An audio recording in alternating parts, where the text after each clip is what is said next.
Your Eminence Cardinal Njue, Your Graces, my Lord Bishops, the clergy, fellow Catholics and Christians here gathered, tumsifu Yesu Kristo. Milele na milele, asanteni sana. We gather here today as people from different backgrounds, different religions, to remember and to celebrate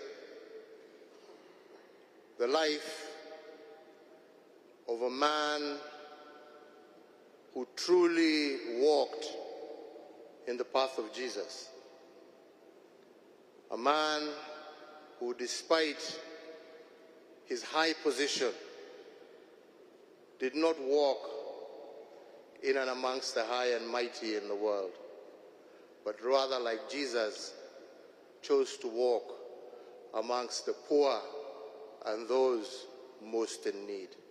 A true lesson, a true example of what we all call servant leadership. He chose to serve, not to be served. He chose to deliver, to save, not to be saved. I think many of you will always recall his one statement everywhere he went. He just said simply, just pray for me. Pray for me. Pray for him to be able to do what he was doing. He was able to extend beyond his religion. He was able to see us all as humanity. He didn't pick and choose. And even the most vulnerable and the most outcast, he was able to ensure that they were given solace and comfort. Truly a man who walked in a path of giving dignity to human life, regardless of whichever condition one found themselves in. I had the pleasure and honor to meet him twice, and the memories of those meetings remain very dear and close to me. And I can stand as somebody who can testify to his level of humility and concern. Without mentioning any names, I remember when he was here in Nairobi, those in the diplomatic service will know that usually when there is a head of state, of which he was one, or a head of government, there would be a one-on-one session that you would exchange, a tete-a-tete, before you would get into main meetings and so on and so forth.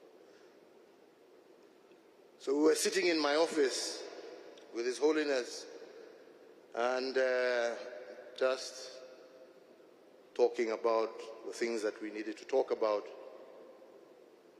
This was an office where I had met very many different people, you know, from Obama to leaders from all over the world. And